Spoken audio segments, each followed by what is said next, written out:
ඔයා ජීවිතේ පටන් ගත්ත රේස් එකක්. ඒ රේස් එකේ අවසානය දකින්නේ ඔයාගේ අරමුණට ළඟා වීම. ඔයාගේ ඩ්‍රීම් එක ඇෂූව් කරගන්න එක. ඉතින් මේ ඩ්‍රීම් එක ඇෂූව් කරගන්න නම් ඒ ඩ්‍රීම් එක ඉක්මනට ඇෂූව් කරගන්න සහ ඉක්මනට ඔයාට සාර්ථකත්වයට යන්න අවශ්‍ය නම් මේ වෙලාවේ තියෙන හැම අඩියක් පාසාම ඔයා සතුටින් තියන්න. අන්න ජයග්‍රහණයට යන්න පුළුවන්. මේක ලස්සනට රත්නශ්‍රී විජේසිංහ ශූරීන් විසින් ගොළුබෙල්ලා සහ ළමයා අතර සංවාදයේදී ලස්සනට පැහැදිලි කරලා දෙනවා. දවසක් ළමයෙක් දකිනවා ගොළුබෙල්ලෙක් ගහකට නගිනවා. මේ ළමයා ගොළුබෙල්ලගෙන් ප්‍රශ්න කරනවා ගොළුබෙල්ලෝ ඔහොම ගියාට පුළුවනිද ගහ මුදුනට යන්න ඔයාට?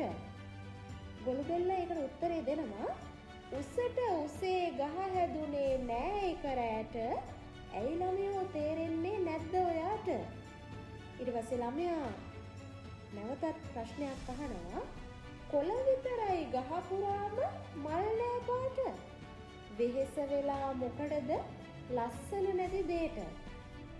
ඊට පස්සේ ගොළුබෙල්ලා උත්තරේ දෙනවා එක දවසින් ලස්සන හිමි වෙනවද කාට? දලමු වෙසක් තිබුණ නේද සමනලයාට?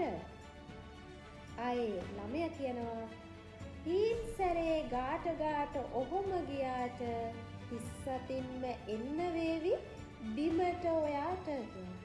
ගොළුබෙල්ලා නැවතත් උත්තරේ දෙනවා හෙමින් ගහ මුදුනට මා යන දාට මල් පිපේවි ගහ මුදුනේ ලස්සන පාට.